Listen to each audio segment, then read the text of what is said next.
Hi guys, welcome to another Monday night study.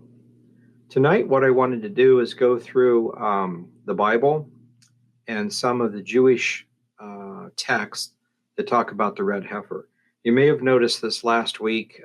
There's some excitement with getting, I believe it was 5 or more, a group of red heifers delivered to Israel from Texas. And everyone's excited. Other people have been asking, what's the big deal with it? Because I thought we already had them, or why do we need more, etc. And basically, the answer is when it's time to sacrifice a red heifer, it has to be a certain age, without blemishes, etc. So it can never be ridden. It can't have any cuts, any hairs that are one way or the other. And as you know, we're born with a certain color hair. As we get older, sometimes spots come or hair color changes. I don't know if it's the same with cows, but basically there's just a certain time, and they have to be absolutely perfect. So right now, there is no way to sacrifice the red heifer. So what we want to make sure that happens, if you had a herd of red heifers, then any particular year, you could probably guarantee a perfect sacrifice. And so that's basically what they're trying to do. So we wanted to kind of look at this and kind of see how it works a little bit. And so I wanted to pull up, this is my book, Ancient Messianic Festivals. And we talk a lot about the different prophecies. And so we've got spring festivals, fall festivals, other ceremonies, and then things related to the tribulation period, that kind of stuff. Under other prophecies, we have Hanukkah, new moon festivals, 9th of Av, Purim, red heifer, and the wedding ceremony, how that kind of fits together. So if we go to the red heifer section, so we want to look at the paraduma, and basically the ritual consists of sacrificing a red cow, a heifer. And so here it is. The basic information is from Numbers chapter 19, the first 9 verses. And we'll just read this here. It says, "And the Lord spoke to Moses and to Aaron, saying, This is the ordinance of the law which the Lord has commanded, saying, Speak to the children of Israel, that they bring thee a red heifer without spot, wherein there is no blemish, and upon which never came a yoke. You shall give her to Eleazar the priest, that he may bring her forth without the camp, and one shall slay her before his face." So he's taking her out. Now, later on, we find out this is outside the camp. It's actually on the Mount of Olives where this should take place. And it's really cool because it's in a place where you can look over the valley straight through the eastern gate, or over the eastern gate into the temple, according to Josephus and several other places. This kind of helps us determine where the temple was also, because there's only a certain number of places you could have it on the Mount of Olives, and any of those places going through the eastern gate would be right where the temple would be, just somewhere right here. So it couldn't be way off somewhere else. So anyway, but this is a symbol, of course, for Christ, and we're going to see a couple of things with it. But so far, it's supposed to be a red heifer without spot or blemish, and the rabbis interpret that as not having any hairs, spots, white or black. It's supposed to be perfectly red. And he gives her to Eleazar the priest, takes her outside of the camp over to the Mount of Olives, and one person, one of the priests, will slay her before his face. So he's actually observing the ceremony, making sure it's done right as high priest. Someone else kills her. Then Eleazar the priest will take of her blood, rather, with his finger, and sprinkle of her blood directly before the tabernacle of the congregation 7 times. Now, this is back when they had a tabernacle before the temple. When the temple was created, it's the same basic idea, but it's on the Mount of Olives. Now, between the Mount of Olives and the eastern gate, there is a cemetery, and this has to be clean. If the cow was to walk through a cemetery or anything along those lines, it would become ceremonially unclean. So you can't do that, except you have to kind of do that. So they build a special ramp between the Mount of Olives and the Eastern Gate for this particular purpose. So again, looking at all those facts, we should be able to determine approximately where the temple would be. Let's see here. Okay, so he sprinkles the blood 7 times toward the congregation. And when there's a temple, it will be toward the temple. One of the priests shall burn the heifer in his sight. Her skin, her flesh, her blood, with her dung shall be burnt. So it's a whole burnt offering. In other words, it's not like some of the offerings where you get a steak or some other part of the animal to eat for one of the festivals. And the priests don't use it for any food. This is a whole burnt offering. Let's see here. And the priest shall take cedar wood, hyssop, and scarlet, cast it into the midst of the burning of the heifer. And then the priest will wash his clothes, and bathe in his flesh and water, and afterwards he will come into the camp. And the priest shall be unclean until the even. And this is a standard thing when you enter something that's unclean. On a practical side, staying away from people until that evening is a pretty good indication that you didn't catch anything, any kind of disease. We see the same kind of stuff in Numbers when it talks about you're not supposed to eat anything with the blood in it. You're supposed to kill it, bleed it, cook it properly. But if you're out in the wilderness, for instance, and you're starving to death, and you find something that an animal killed, basically roadkill, and you take it and you cook it and you eat it, it's a situation where if you eat it, you might catch something and die.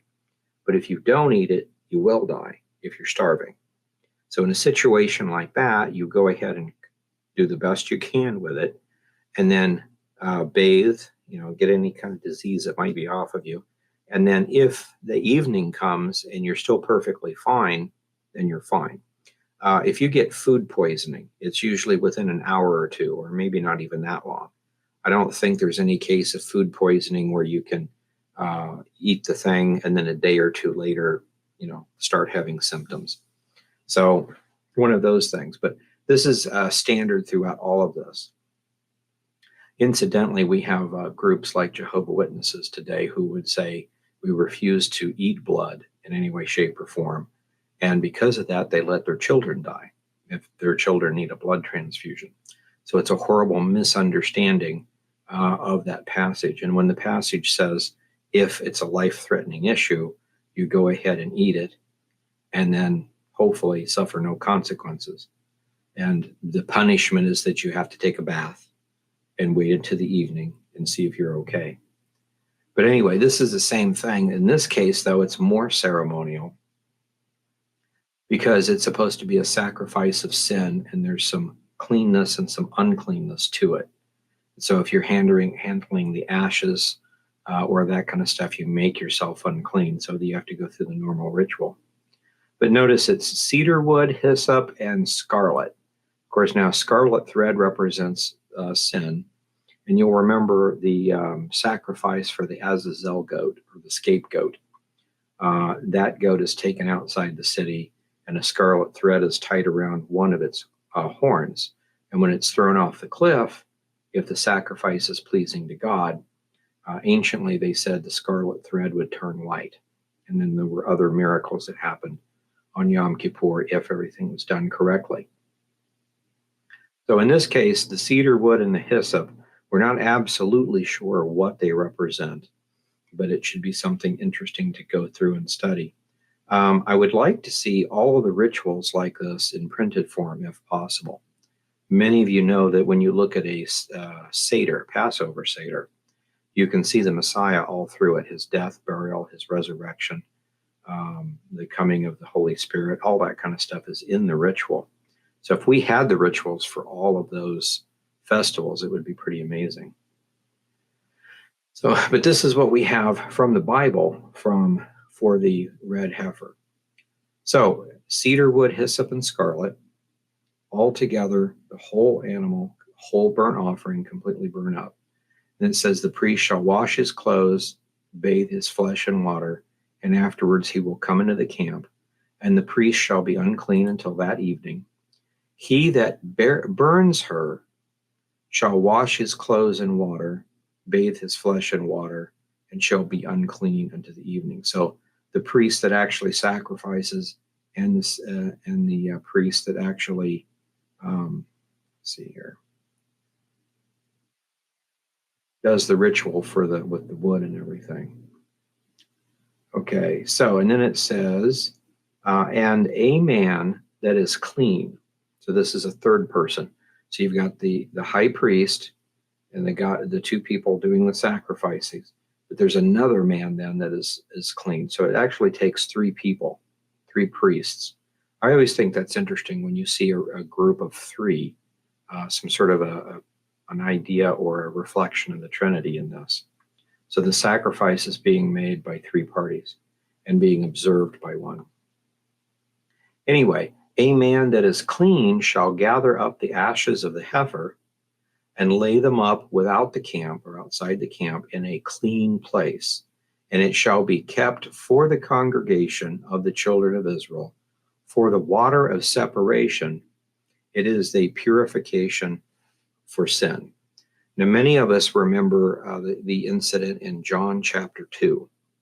And this is when Jesus turns the water into wine. And there's several things about that. Let me keep this here. We'll come right back to it. But let me show you John chapter 2. John is in the New Testament. So let's see here. Okay, so here's the wedding at Cana. And there's several things we can look at this, but it says on the third day there was a marriage in Cana of Galilee, and the mother of Jesus was there. What's interesting about this is, again, we go back to the Essene calendar. On this first verse, this whole idea of the third day, that's supposed to tell us something. Well, anciently, today, for instance, in America, we have a kind of a tradition, loosely done. When you get married, there's usually a June wedding, and there's all sorts of little traditions, the white and the something old, something new, something borrowed, something blue, all those kind of things. Now, those are kind of made up as we go along, but we have this kind of a concept of a June wedding. Well, anciently, it was connected with the festival of new wine. Certain things that you could do with a wedding that you couldn't do other times. And the festival of new wine is on the 3rd of Av, according to the Dead Sea Scrolls. So what's really interesting to me is on the festival of new wine, when a lot of people would get married, there was a marriage in Cana of Galilee on the third day. That's got to be what we're talking about. And Jesus ends up turning the water into wine on the festival of new wine. So there's a lot of information there that they knew instinctively what this meant. We don't know a whole lot of the festival of new wine, or we could probably tell you exactly why he turned water into wine specifically. Now, they needed it. They ran out of wine. And you need wine for communion, for other rituals, and for weddings. And they shouldn't have ran out of it. But drunkenness is a sin, but drinking wine is not. It's commanded according to some of these rituals. We don't have to do them because we're not Jewish, but we have to understand what they are to get the whole picture, especially if it has something to do with prophecy. So he's on the third day, he's on the festival of new wine, which is always on a Sunday. So it's a Sunday wedding. It's a wedding in Cana of Galilee. The mother of Jesus was there. And it goes on down, and she said, Jesus was called and his disciples to the marriage. And when they wanted wine, the mother of Jesus said to them, they have no wine. So they ran out. So Jesus said to her, woman, what have I to do with thee? My hour is not yet come.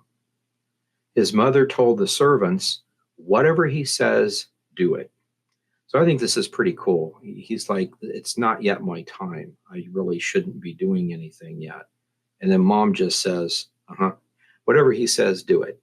It's kind of an interesting relationship, mother and son. But anyway, so she says this, and now notice this next verse, 6. There were set there 6 water pots of stone, not just any stone water pot, but it says it was after the manner of the purifying of the Jews, containing 2 or 3 firkins apiece. So these are water pots, not just for water or water for drinking, but these are water pots that you would use to ritually clean things with water that has been purified. Now we'll see later, and what we did see right there, the ashes of the red heifer, a small amount of the ashes are sprinkled into, on a certain festival, onto water, and this water becomes holy water, or water that's used in a temple for ritual cleaning. So if these pots, these stone pots, were made after the manner of the purifying of the Jews, they contain the holy water. Okay, so in other words, and the holy water is made with water and the ashes of the red heifer. There's other rituals where they combine wine and water. And so there's a lot of rituals. Again, I wish we had the full text of what they did with it, what they said, what scriptures they quoted during the ritual. And we have some of that, but we need a little bit more. But anyway, it goes on. And so these 6 water pots were purification. So then he says, take the water pots. They were empty, but they were that kind of water pot. Fill them with water, and they filled them to the brim. And he said to them, draw out and bear it to the governor of the feast, and they bear it. The ruler of the feast tasted the water that was then wine, and he knew not whence it was. Both servants drew the water, they knew. And the governor of the feast called the bridegroom and said to him, every man begins in the beginning, does set forth the good wine, and after men have well drunk, then that which is worst, but you have kept the good wine until now. And then the rest of the story about the festivals going on. So in other words, normally you set out the really good stuff, and then when people they've eaten and they've drunk, and if they want a little more food or a little more wine or whatever, and you have the cheap stuff left over, there's a good chance people won't notice that you've went from the really expensive stuff to the cheap stuff. So in this, we're seeing Jesus turns water into wine, not just any cheap kind of, thing, but the really, really good stuff, the way it was done. I don't know how they did it, special spices or whatever, but it was the really, really good stuff. But you can see this now, if in the ritual, you take the ashes from the red heifer and sprinkle them on the water, and the water becomes holy water, which can cleanse. Then at this wedding, which is the wedding which is on the Feast of Wine, Jesus by himself, he doesn't take any ashes or anything. By himself, he simply changes water to wine. Not just any wine, but the really good stuff. So what we're seeing here is a missing ingredient, which is the ashes of the red heifer, which obviously points to Jesus the Messiah, or he wouldn't have been able to do it.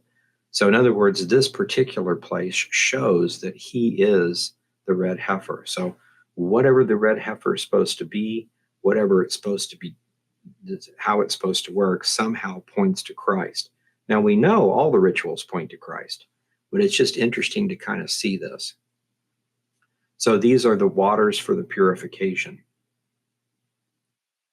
Okay, and so back down here, notice this again, it ends by saying, the man takes the ashes of the red heifer, lays them without the camp, out in a special place, in a clean place, so they can't be contaminated, ritually anyway. And it shall be kept for the congregation of the children of Israel, for a water of separation. This is purification for sin. So in other words, it's the water of purification. So we tie those together, and you know that the ashes of the red heifer are used for ceremonial cleansing of sin. The Messiah is our salvation, and he cleanses us of sin. But let's go ahead. That's what we know from the scriptures. Let's go ahead and add some of the stuff from the Jews. Now, I've come to realize that a lot of the stuff in the Talmud, the traditions, are probably accurate. Some of it is not, especially with the fact that it's written by people who rejected the Messiah. So you got to take it with some grain of salt. Since we've got the Dead Sea Scrolls now, we can corroborate some of those things are absolutely right. As far as what the Essenes taught and what Pharisees and Sadducees taught, they all believe the same thing on certain issues. But then if you're following the Dead Sea Scrolls, you'll see that certain things are absolutely wrong. So that makes me, even more than I used to be, a little suspect of the Talmud. But it's still something that we go to when we don't have any other information to see if we can figure something out. And then if you use the church fathers on how they interpret it, sometimes they'll have a slightly different interpretation or tell you it was done almost the same way, but slightly different, which might just be the way they did it in their time, or maybe that's the key to a prophecy. So that's why we want to pull all these together.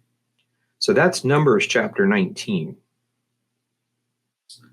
Okay, so now here are the details of the ritual given in the Mishnah, Para Adama, so the red heifer. It's in chapter 3 of Para Adama. So the Mishnah is the original oral Torah, so to speak, or what Jesus called the tradition of the elders. And it was put together around 200 AD. And it's the basic Bible. Think of it as like a Bible is a Bible, and then a study Bible has all the extra study notes to it. So a study Bible might actually be twice as big if you've got a whole lot of commentary on the Bible, especially like where Jerusalem is and, you know, what they did with wine or whatever. So in this case, you've got the Mishnah, which is the heart of the whole thing, and then you've got the other part, which is the commentary. Now, the Mishnah was done about 200 AD, again, from unbelieving Jews. The commentary on it, which makes up the Babylonian Talmud, the Mishnah, and then the commentary, it goes from being basically 1 or 2 books to being close to 40 books. So the commentary is really crazy on that.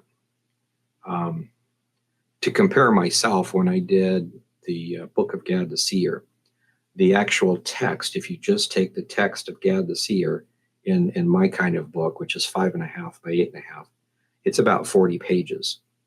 And then I added my commentary to it. Now it's 140 pages. So kind of like that. We all tend to talk too much. But so this is from the Mishnah, so it's the older part.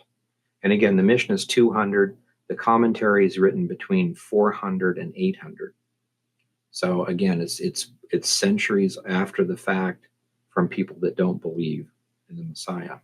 But still, it might have interesting things to it. So here's the requirements according to Para Adama 3.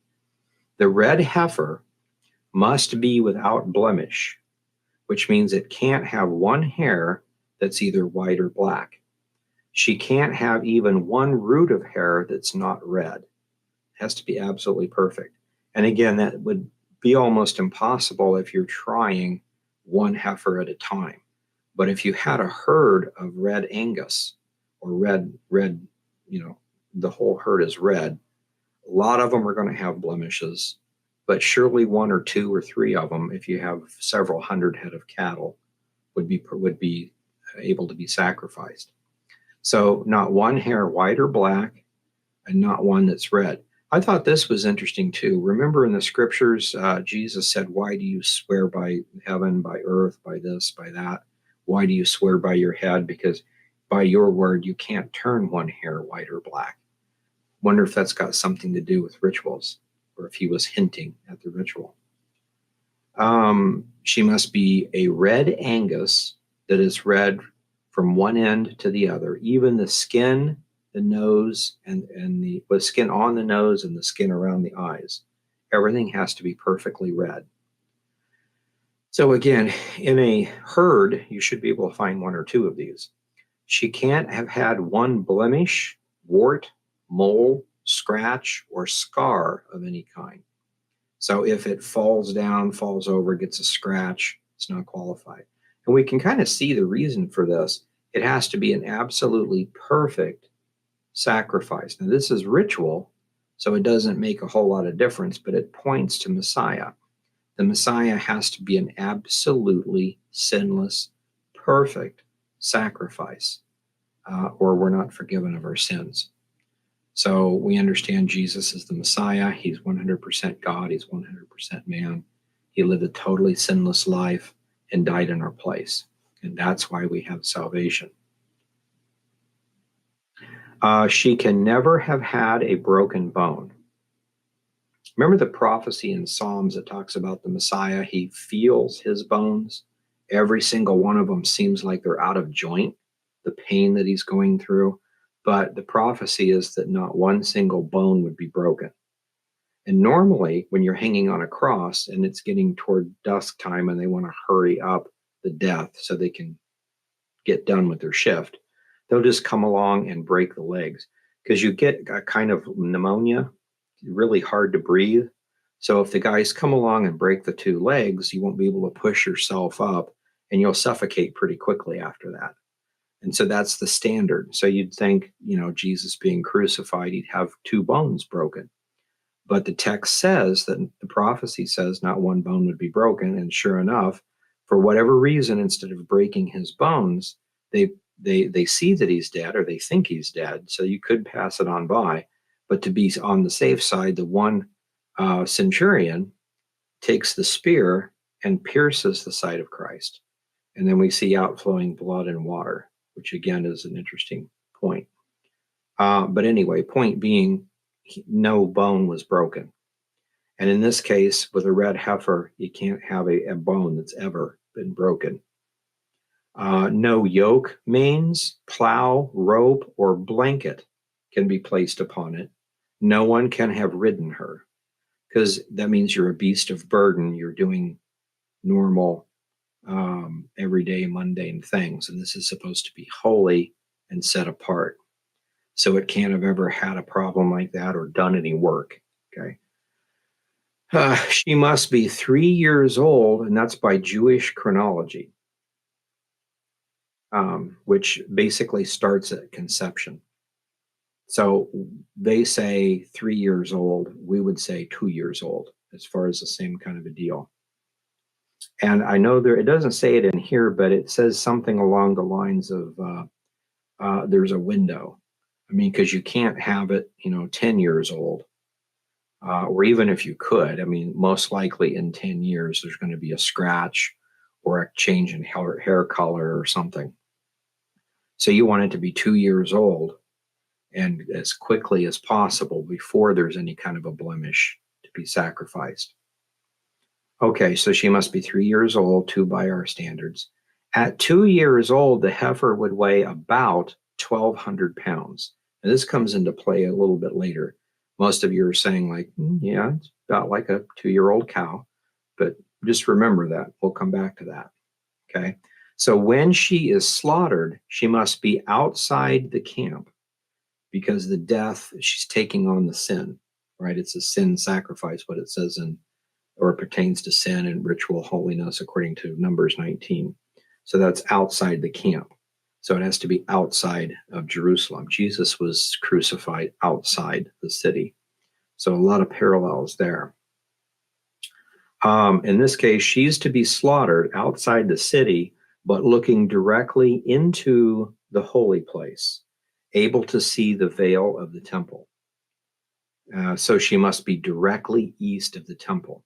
So if this part is correct, again, this is why the place of slaughter is outside the city, outside the camp, which is over on the Mount of Olives, and at a certain place that's designed for it. So in this place, if you were looking straight east, you should be able to look straight east, look into or over the eastern gate, and then up straight into the temple.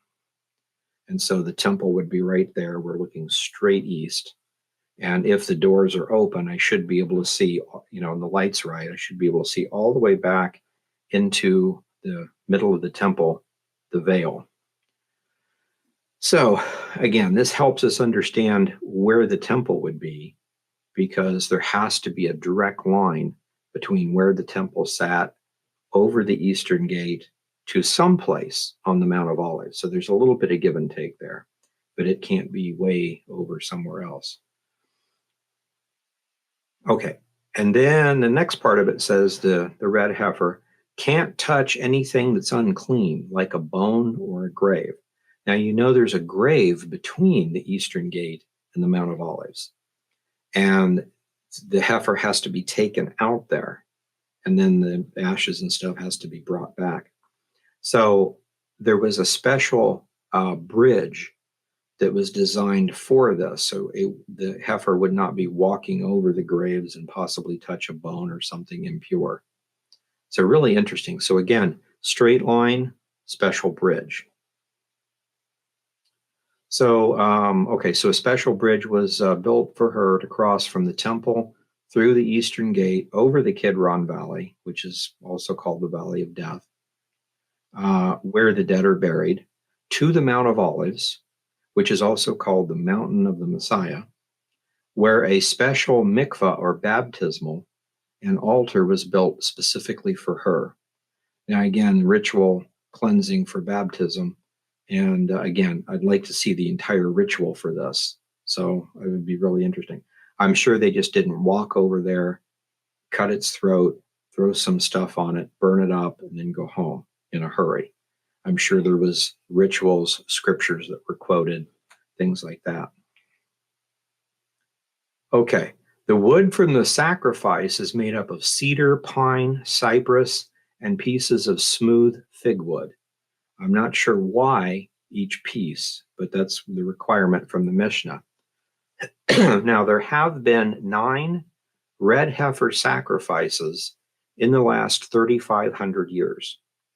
So they need one more. Some of the people have said they would need at least a little bit of the ashes of the last one to mix with this other one to make it holy. I don't know if that's correct or not. If that's correct, I can see the symbolism being the fact that it's an eternal sacrifice. You know, it basically started 3,500 years ago and continues. You just add more to it. The next one will be the 10th red heifer sacrifice. Now, the Talmud in other places says that the 10th and last heifer will be prepared by the Messiah. I think I got that convinced the 10th one was the Messiah. Now, there may be another one, but again, I don't think it's the Messiah doing it this time, because when Jesus comes back, you know, he may do some rituals like that, but we'll have to see. Whether it's true or not, it shows a belief that the 10th red heifer is the total for all time. So we're ending that ritual, because those ashes can't go forever. So the 10th one, we can see the coming of the Messiah draws near. Now, there's several miracles that happen, so it's supposed to happen when you're doing the ritual for the red heifer. Now, this is what I thought was really interesting. When the sacrifice begins, several miracles happen, and that shows that God is pleased with the sacrifice. Number one, only one priest will gently pick her up and lay her on the altar. Now, remember we said a minute ago, a 2-year-old heifer is about 1,200 pounds. She can't have blemishes or be strange in any way, so she can't be super skinny. Do you know very many priests or as single individuals, even weightlifters, that could pick up a 1,200-pound cow and gently set it on an altar? One person. That would be a miracle. There's no way a human could do that. But supposedly, it's what happens. Second miracles, when she's burned, there will be no smell, no flies, no buzzards or vultures coming around because of the sacrifice. It's completely perfect in some way. Smoke will be white. Usually white is not what comes up when you're barbecuing. So that's kind of interesting. The smoke will be white and go straight up to God, no matter which direction the breeze is blowing or how much of a breeze there was. So even if you got this major 10, 20, 30 mile an hour wind, the smoke just goes straight up. So those are the things supposed to happen when you sacrifice a red heifer and it's pleasing to God. So then the priest will slit the throat of the red heifer, catch the blood in a special container called a mizrach. It's that I used to have a picture of it, but it's a pointed thing. Basically, you catch sacrificial blood and then you take it to sprinkle or whatever you do with that particular sacrifice. But it's pointed because you don't want to set it down and leave it. So they made the vessel pointed to where you couldn't do that because you have to hurry up before the blood coagulates. So then he sprinkles the blood 7 times towards the temple. The carcass will be set afire. When it bursts open, the priest will take hyssop, cedar wood, which is a type of redwood, scarlet wool, and place them inside the opening of the heifer. When it's completely burned to ashes, another priest will collect the ashes with a special shovel created only for that purpose, and then place the ashes in a special clay container.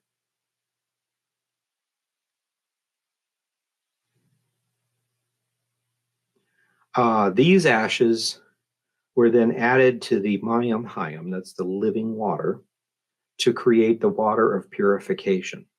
So there's the ritual for you to take the living water, and that's from the spring. They have started recreating those rituals. So the ritual of the mayim hayim, for instance, and a couple of others have not been actually done in 1800 years. But over the last 5 or 6 years, you've been able to see them. If you go to the Temple Institute or their Facebook page, you can actually see some of these rituals going on. Now, they're calling them practice sacrifices and practice rituals because there is no temple, so it doesn't really count, so to speak. But the fact that it's not just that they have the priesthood back, they have all the vessels that they need to do, they're actually practicing the rituals. So not on the Temple Mount, of course, but that will be sometime. So the ashes are added to create the water of purification, and they're put in jar, and that's what we saw in John chapter 2. Jesus used some of these purification jars to turn the water to wine at the wedding. So again, there's a direct connection there somehow. So the red heifer sacrifice might give us a picture of the Messiah standing on the Mount of Olives when he returns. The mountain split in two, possibly creating a bridge so that he can cross over the temple. So that may or may not be the case. That was just my ideas. And then this is from Zechariah 14. His feet will stand on that day on the Mount of Olives, which is before Jerusalem on the east. And the Mount of Olives will cleave in the midst thereof toward the east and toward the west. And there shall be a very great valley, and half of the mountain shall move to the north and half to the west. So it's a really interesting thing, and that's probably connected with this too, something that eventually happens. But I just wanted to share this with you. That's our teaching on that. So we have it from Numbers chapter 9, and it's connected with John chapter 2. And then that's from the Mishnah, which is the Talmud, the extra stuff. So it would be interesting for us to see if they do a sacrifice for the red heifer, and if we're here to see that, and that takes place, if one priest can pick it up, if the white smoke appears, only white, and it goes straight up. I mean, you can look, if it's being televised, you can look around at the trees and other things, and you can tell if there's a wind or not, especially if there's a pretty good one. And then if that's going straight up, it'll be really interesting to kind of see. Since they've rejected the Messiah, I don't know that any of that would actually take place. So who knows? But I wanted to go over that because, again, some people have said, what's the big deal with this? Well, the big deal is it has to be 2 years old and as quickly as you can after 2 years old, because it has to stay perfect. The longer you let it live, the more likely it's going to get corrupted somehow. So you can't just take one of them that came from the herd, for instance, or however many came from Texas to Israel. None of them would qualify because of their age, because of other stuff. But if you have a herd of red heifers, then most likely any year when this actually starts, they would be able to find a perfect red heifer and do the sacrifice. So all of this simply means we're not quite there yet, but we're getting closer. Every time we turn around, something's happened to make us a little bit closer to the way the prophecies share. So at this point, I will go to the chat room and just see what kind of questions we might have on this.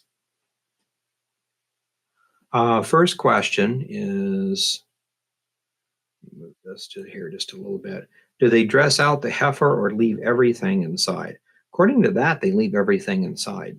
And then when it should split open somewhere around the line because of the barbecuing. And that's when they put the hyssop and the cedar and the other things in it.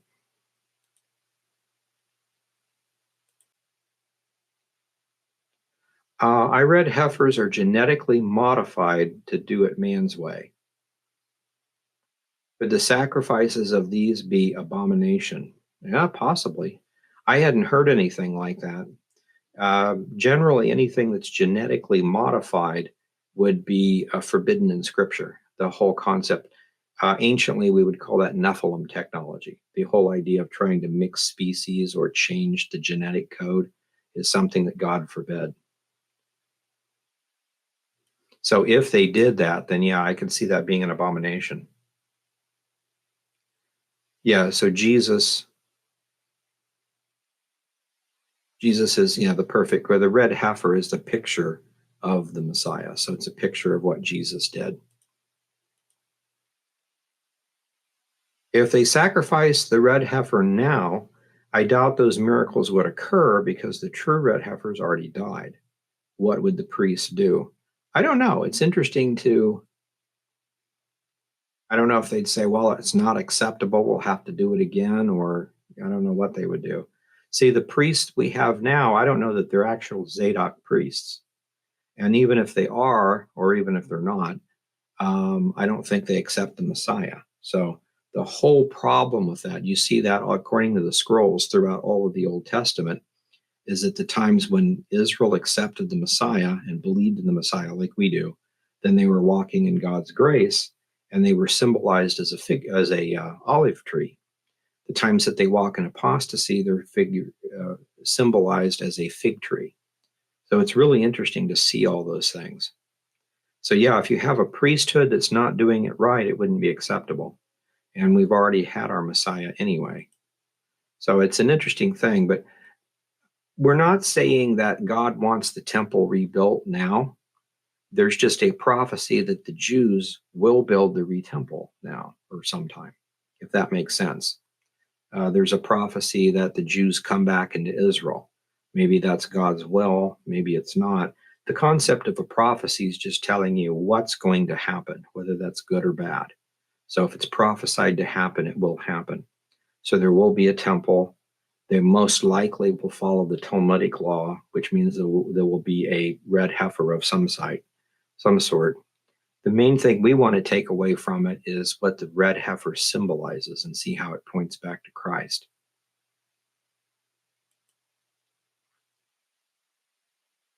If the Messiah is to be one who sacrifices the 10th red heifer, could that possibly be the false Messiah who the Jews will accept?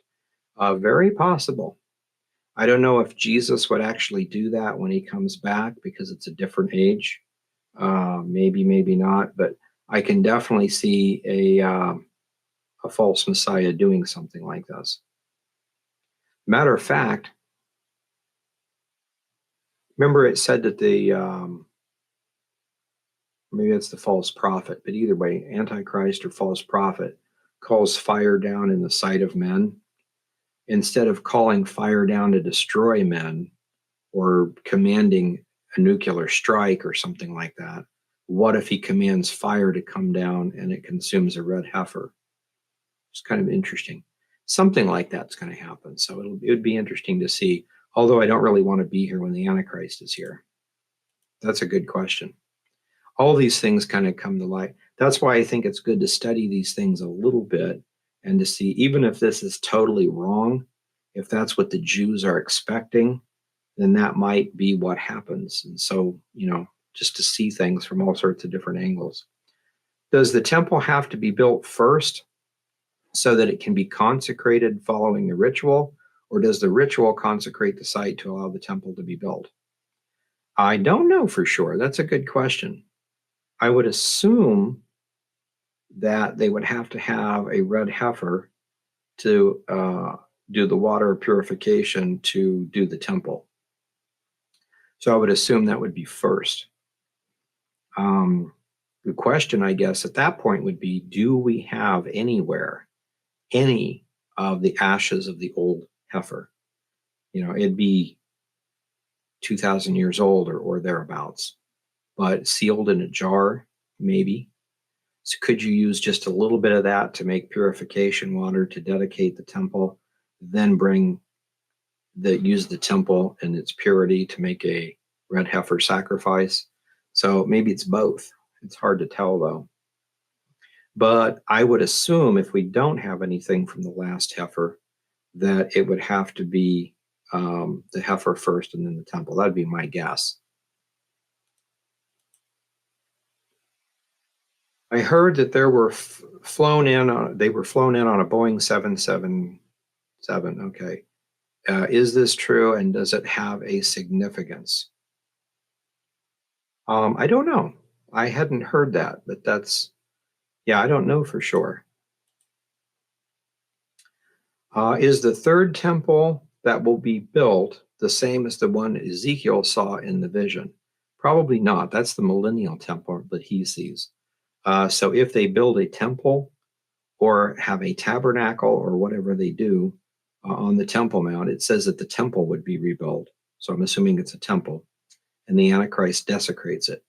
The one that's mentioned in Ezekiel is this extremely large complex, and it's talked about as being the millennial temple. So that would be the fourth one. Did anyone hear about Israel? Train line from the airport to the temple western wall that will be completed prior to Passover of next year.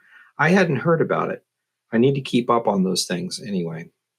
A good person that would be a good to keep up on that kind of stuff would be Amir.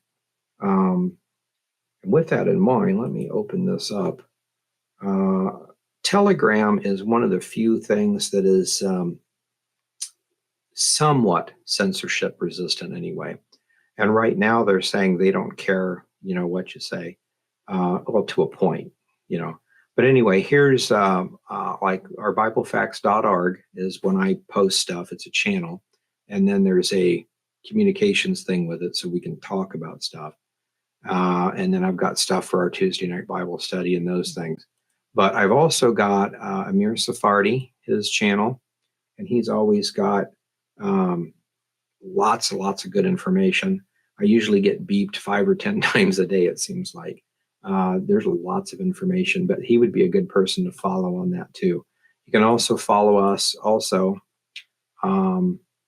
And actually to get here, if we go to BibleFacts.org and just go down to Telegram, that should actually open you up to there. And that's the stuff that we post.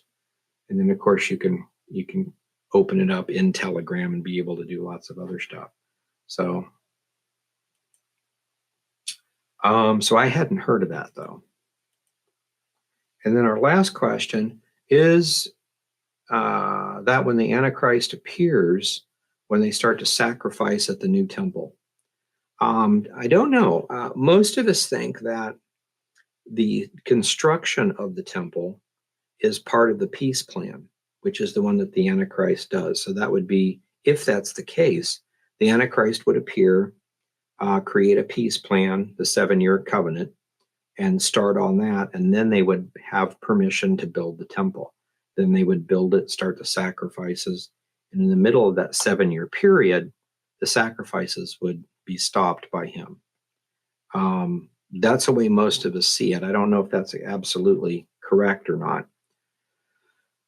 Because right now they would like to build a temple But the Sanhedrin and the people that run it, the basic idea is that they have to be given the Temple Mount by the person or the government that controls it. Right now it's disputed.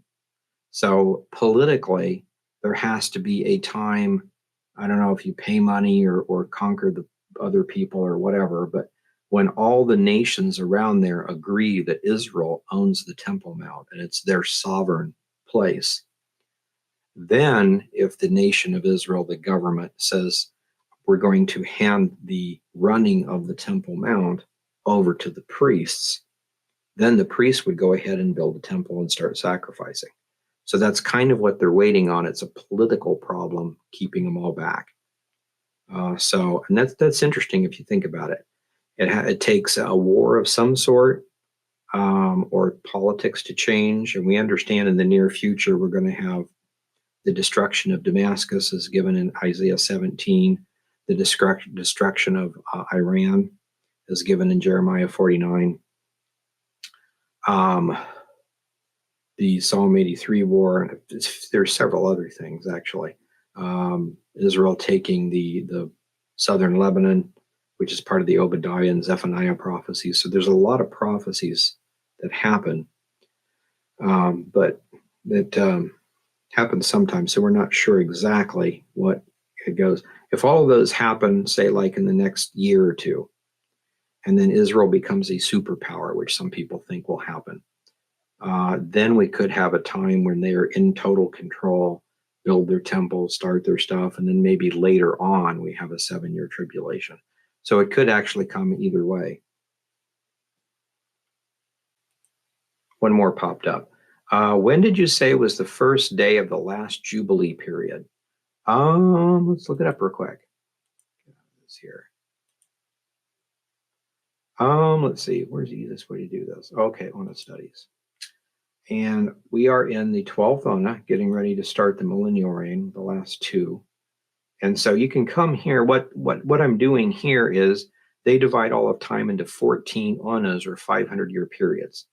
And a 500-year period, or an Ona, is made up of 10 Jubilees. And what we have is Shemitahs, and you can see this here. S1 to S7 are the 7 Shemitahs. There's 7 sets of 7 years. So between here to here is 49 years. Then there's a Jubilee year outside of that set. Then after that starts the Jubilee, or the Shemitah counts again, and then Jubilee. So 2 Jubilees, 100 years, a century, not 98 years. The book of Jubilees says that it's 98 years, but it's an Ethiopic version, and the numbering system is off. And if you study the numbering system in there, it's quite easy to tell there's something wrong. The Dead Sea Scroll version of Jubilees, which we don't have much of, but we do have a couple places where the numbers are given, and the numbers are different from the Ethiopic, and they agree with Genesis. So it's pretty straightforward. There's enough evidence to kind of recalculate this. So anyway, here is the 12th Ona, which would be from 500-year period from 1576 all the way down to, get my stuff up here, the year 6000, which is the end of the 10th Jubilee of that 500-year period, which is 2075. So right now we have the last Shemitah is between 2018 and 2024. And this is going March to March. So 2025, which is March of 2025 to March of 2026, is the Jubilee year. So that'd be the 9th Jubilee. Then it starts the final Jubilee period, which it starts with the first year of the first Shemitah of that 50-year period. So that first year is going to be March of 26, and then going forward. So the Jubilee years in 25, March of 25 to March of 26. So these are all starting dates. So the 10th Jubilee begins in 75 and ends in 76.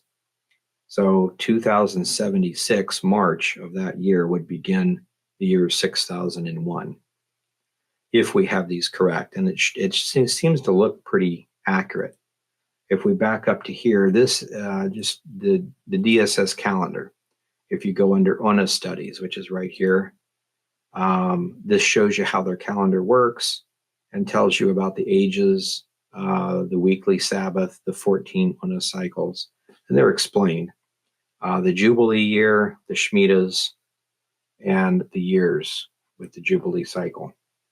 And then down at the bottom, these are major dates or specific dates from creation to the flood, the birth of Abraham, Exodus, things like that.